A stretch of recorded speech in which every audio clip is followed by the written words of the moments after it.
Mga balita naman sa labas ng bansa, dating abogado ni US President Donald Trump umaming nagsinungaling ukol sa 2016 presidential campaign at ginawang pay ng mga kilalang artist at baker sa Vancouver nagtrending. Kung bakit, alamin sa sentro ng balita mula kay Ann Dizon.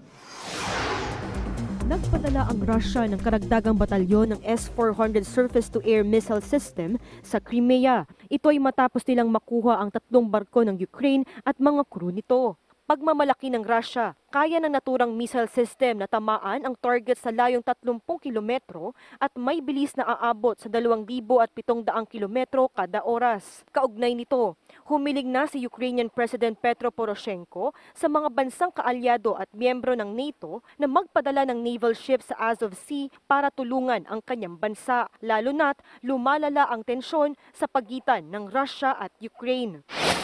Umaming guilty ang dating personal lawyer ni US President Donald Trump kaugnay ng pagsisinungaling nito sa naging negosasyon ni Trump sa Russia noong panahon ng kanyang presidential campaign. Ito'y matapos aminin ni Michael Cohen na ang lahat ng detalyeng sinabi niya sa Senate Intelligence Committee noong 2017 ay pawang kasinungalingan lamang. Dagdag pa nito, nagawa niyang magsinungaling upang sabayan ang political message ni Trump at manatiling tapat rito habang nililitis ang kaso. Samantala, tinawag naman ni Trump na mahinang nilalang si Cohen at gusto lang nitong pababain ang kanyang sintensya.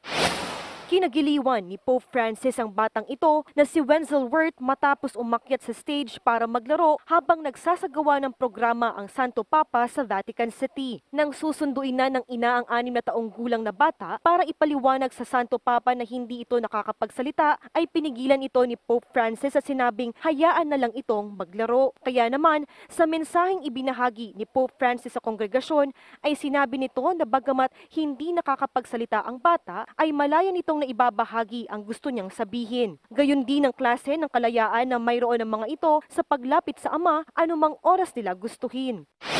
Trending ngayon sa social media ang mga gawang pie ng kilalang artist at baker ng Vancouver, Canada. Ito'y kasunod ng pag-upload niya ng mga video ng pie na may iba't ibang dekorasyon. Layon ni Jessica Lee Clark Bohin na patunayan sa ibang tao na ang paggawa ng pie ay hindi lamang pangkompetisyon sa wedding cakes at desserts, kundi ito ay madali lang at masayang gawin. Ann Dizon para sa Bayan.